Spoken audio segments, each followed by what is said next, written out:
Henrik Ibsen wrote many landmarks, yet Hedda Gabler slices deeper than them all.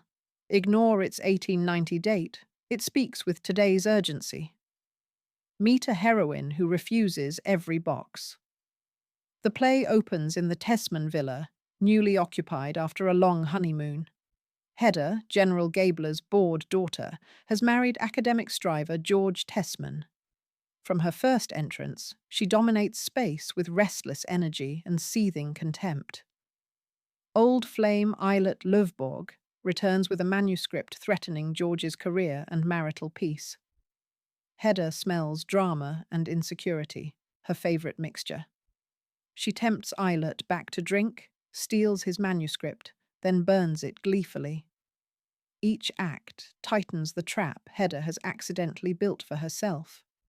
Judge Brack, suave yet predatory, discovers her crime and offers mutual understanding. Cornered, Hedda chooses a pistol rather than become anyone's possession. The tragedy is swift, chilling, and strangely exhilarating. No other 19th-century play gives a woman this much destructive will, yet Hedda remains opaque, forever misread by the men orbiting her. That opacity is where the work keeps breathing. Ibsen's dialogue cuts like glass. Every line hides motive and calculation. Silences thunder louder than the pistols mounted on the wall. Ibsen uses social chores, visits, tea, proofs to expose power games. Characters cannot speak directly without losing status. That restraint lets subtext become the real action. When Hedda finally names her desire for vine leaves, the room chills. She wants creative freedom, something denied to women and misfits alike. Løvborg's manuscript represents that freedom, a child she cannot bear herself. Burning it becomes an obscene birth, both triumph and erasure. Such images still sing because patriarchy still scripts limits. Ibsen gives us poetry wrapped inside parlour realism, never sounding lecture-like. Judge Brack's banter drips with menace, proving civility can camouflage exploitation. Even George's absent Aunt Jula speaks volumes through shawls and coughs. Translate it today, and the double meanings remain razor-sharp. That is why productions still pack theatres worldwide. A mirror held to modern ambition. Hedda's revolt feels eerily familiar in a gig economy age.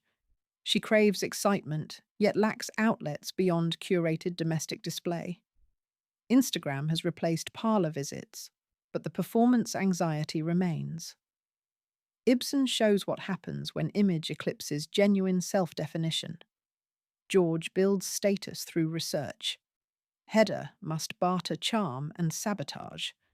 That imbalance still haunts boardrooms, startups, even activist spaces. Løvborg's relapse echoes today's burnout cycles among creatives. Judge Brack personifies networks exploiting vulnerable talent for personal leverage. The play refuses tidy solutions, instead demanding vigilance against soft coercion. That demand feels urgent as career paths grow volatile and social scripts blur. Hedda's suicide is not offered as romantic escape, but as systemic indictment.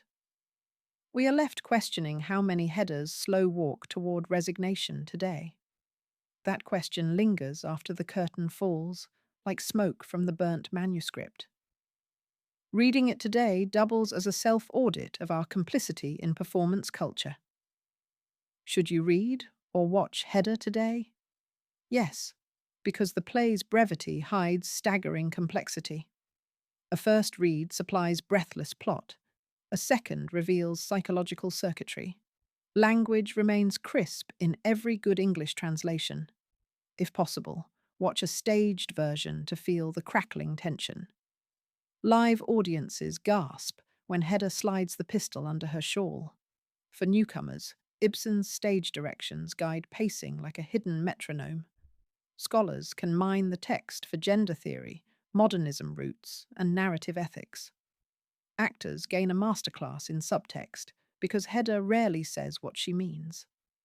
Directors can experiment with period or contemporary settings without dulling the stakes. The script's lean length suits podcasts, Zoom readings, and classroom workshops. Accessible yet bottomless, Hedda Gabler earns its canonical status each decade.